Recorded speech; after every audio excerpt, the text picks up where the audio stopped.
How do you teach shooting in your program? Okay, so this is one that I've definitely shifted. I was all repetition. I was all repetition, and personal history of shooting, becoming a very good shooter through repetition. And I still think that is the only thing that you must have to be a great shooter. Like if you don't have a great work ethic, you'll never become a great shooter. Hmm. But over time, I think that there's this of studying shooting. There's this idea that there's commonalities between all the different handwritings of shooting. There's commonalities, and I really studied this for a long time, probably 2 years ago, pre-COVID, was the idea of how are all these guys shooting the ball differently, but yet they're all really effective. So there's got to be some common traits. Hmm. And so what I've looked at and what I've come up with is the idea that there are, and there's 5 of them. It's hand placement, it's balance and footwork, shot line, and then the timing piece is the number 1 piece, and then how you finish your shot. And so I think you've got to go at it from both. It's the idea of creating a gym rat to become a great shooter. The piece of it that I didn't do near well enough as a college coach was creating a game element to shooting. There's very rarely that we don't shoot with the idea of shot or pass decision, where we have the feeling of a defender, Hmm. at least making them make the decision on a catch. You mentioned it earlier, but the idea of what does open feel like, Hmm. they got to know that. The wonderful shot selection piece from PGC, the sevens, and this, we're big time truth tellers. Even the 4th grade girls team, we're telling the truth to each other, and I think there's appreciation that even a 4th grade girl has on being told the truth. But it's the idea that her 7 and your 7's different. It's different. Yeah, it's not And fair. Yeah, yeah, it's not life's fair. not And that, fair. Yeah. yeah, that's it. And so if you want your 7 to be different, then there is a repetition piece to this, and so that whole idea, I think, has not changed. I've always been a big believer in shot selection, big believer, and if you want to become a great shooter, you're going to put in the time. It's repetition. It's repetition. But then these technique pieces, I think every kid. I think 2 things when I approach a kid: how much do they want to potentially adjust things, and that may be none. And there may be a kid, the Jim Furyk of shooting, that I'm not going to touch. I mean, I just think there's a point where there's got to be kind of an openness. They're searching for something. Hmm. The idea of shot adjustments more than shot changing, I think, is huge, because changing shakes everybody up. Yep. Adjusting, maybe not so much. But then the idea of how much do they need a change? Like, is there something to do with their shot that it's worth it, and you got to try to convince them of that. For me, the hand placement piece is huge. I think you have to, if you have bad hand placement, I think my shot was changed by a coach at an early age to fit a kind of an unorthodox shooting approach. Hmm. But the way if a coach told me it was gold. I mean, it was Yeah. the You, authority. you And trusted so, them. Yeah. yeah, absolutely. And then when I tried to start to evolve and become more of a jump shooter, I had bad hand placement. Hmm. No one in my life was able to recognize that. So I became a great finisher with my shot, and through repetition, became a very good shooter. But it was something that I think, if I look at these 5 things, if you can, the more of these you can get in your favor, the more efficiently you can raise the ceiling of your efficiency Hmm. as a shooter. And so I think hand placement's a subtle adjustment. I think the idea of creating a shot line, uh, the idea of whether it's turning your feet, but getting, I think Tyler Costa calls it pointing your mechanism to the basket. I think that's something that all great ones do, and Hmm. there's so much more of the turn out there, and everybody's shot than we even see. So I think there's some things that get way outside um, what we have done traditionally to teach shooting. Hmm. And then I think there's this idea that there's form shooting. I think everyone does that. Everyone teaches that well. And then there's this carryover, which we talk about, the transition, the game, the piece of this um, there's form is, to me, it's almost like skill builders, and then simulating game situations. We can form shoot every day, and that's not bad, but that's not really going to translate into a Yeah, game it has until to we really, connect. It has to translate yeah, over, or else it's almost 2 different shots. You're practicing absolutely. 2 different shots, 2 different mentalities.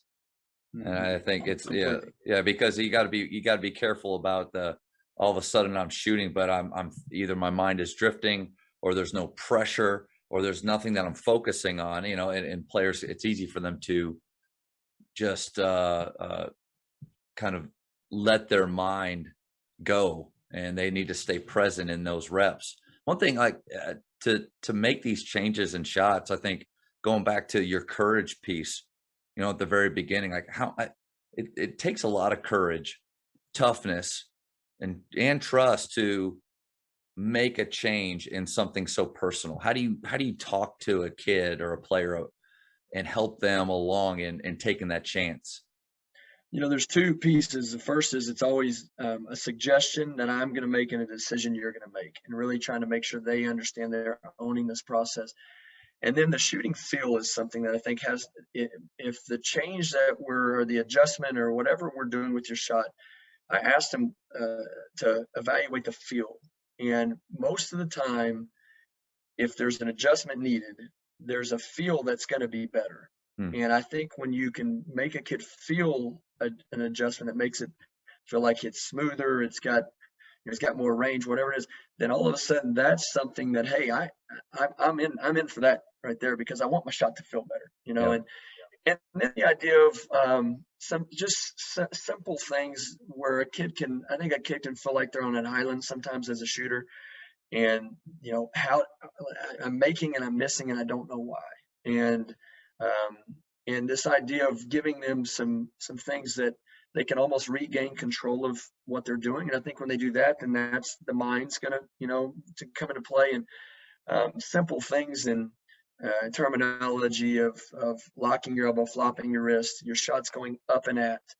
If you're shooting long and flat, like let's think about shooting it up. Just some basic things that we all would be teaching, but all of a sudden you can see kids gaining control of their thoughts, gaining control of what they're doing, and then to me, if it feels better for them, they're probably going to be Yeah. looking at saying this is something I want to look at. I like your idea of focusing on a few key pieces, because I Mhm. think I know I've been guilty before of, all right, so a player asked me, "Hey, coach, we look at my form," and I go over, and 10 tips later, Right. he's just frustrated and flustered. Well, go ahead and bend your wrist. We'll make sure there's a space. We'll make sure your elbow's straight up and down. And you want to have a little bit of a bend. And then it's like holding you throw so many things. And so I think the brilliance of you and how you coach with these guys and girls is the simplicity and the catchy terms that you use.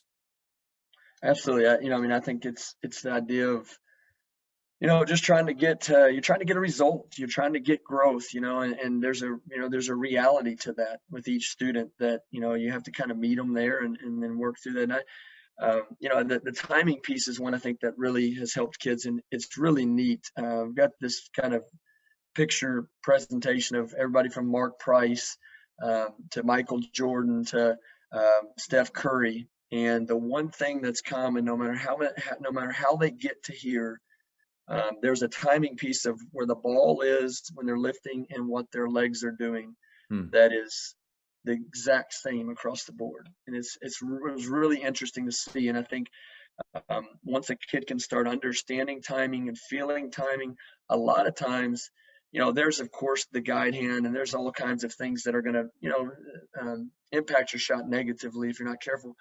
But great timing creates flow, creates a one motion feeling to your shot, and then I think now we're off and running, and Hmm. now it's a lot easier to we can deal with some of the basic the little things as we need to, but the timing piece is huge for me, and I think a lot of shooters that struggle have terrible timing. Hmm. One drill, I'm putting you on the spot. One drill that you would use to focus on that piece? Because saying it's one thing, they have terrible timing, but then that's the whole idea with our conversation. It's not what you do, but how you do what you do that's important or special. One thing. You could do this out of a few different game situations because you're going to have a little bit of a different timing off the dribble, Mhm. as you would off the catch. But the getting the idea of them, and you can even do it stationary, but getting them in front of the basket and making them feel this timing piece with as the ball is going, we call it the explosion point, but as the ball's going from up into your shooting motion, where your legs are there, and getting them to just dial in on the simplicity of set and go. And once they can feel that, then I Mm, think it starts to translate. So it's pretty neat because it's ultra simple. It's ultra, but they've got to feel it. And then the neat thing you'll see is once you start in that basic perfect shot drill, the moment they feel it once, then they start to feel when it's not there, and then we celebrate that. mm. You can't fix things, you can't make it better until you feel what's wrong. And now we've got this comparison of feeling. And I think shooting is feeling, because once you can get some of this stuff going, then all of a sudden everybody's handwriting is a little differently, done a little different. But um, now we can start to unlock that mind. We got a little key, turn your mind off. With my daughter, a lot of times it's just telling her shoot with more joy. Yeah. Let's let it fly. It's the Um, most fun thing that you can do in the game is absolutely. let, and that's I think when we talk with players about when things get tough and you don't maybe don't like basketball that day, or you're maybe even think of quitting and doing something else, remember why you started. And everybody's playing journey with basketball is pretty much the same. When they were really little, it was fun taking this ball and trying to throw it in that hoop. It was fun. And man, somewhere along the way, pressure of winning, pressure of playing time, pressure of a scholarship or outside pressures, whatever it was, if we're not careful, can suck the joy away and out of the No, game. no doubt. And the beauty of shooting too, to me, is when you get back to, like you say, just to that idea of there's nothing like the feeling of the ball going to the basket. Like, you make a shot. It's just, there's something to it. Still, It's there's what nothing people, like yeah. it. It doesn't Well, happen as much. It takes me a lot of reps. true, true. You got to get in the gym, work on your game, coach, a little bit. Um, but there is, we're chasing that joy that we find there. And I think that's something that as you can find more of that in the game is more fun than it's ever been. Mhm. The freedom of the way the game's played. But there's also this piece of, you know, when you and I were playing, there were a couple scholarships at colleges for guys that could shoot. And now, if you can't shoot, you better be special in another Mm. area. So you always tell the youth there's a responsibility that comes to prepare yourself to be able to play the game that's more fun than it's ever been.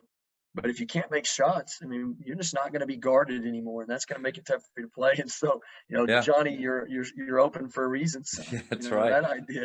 Yeah, Bobby Knight, number one skill a player needs to have is the ability to shoot. Yeah, Is you got it. it'll make everything work easier and better.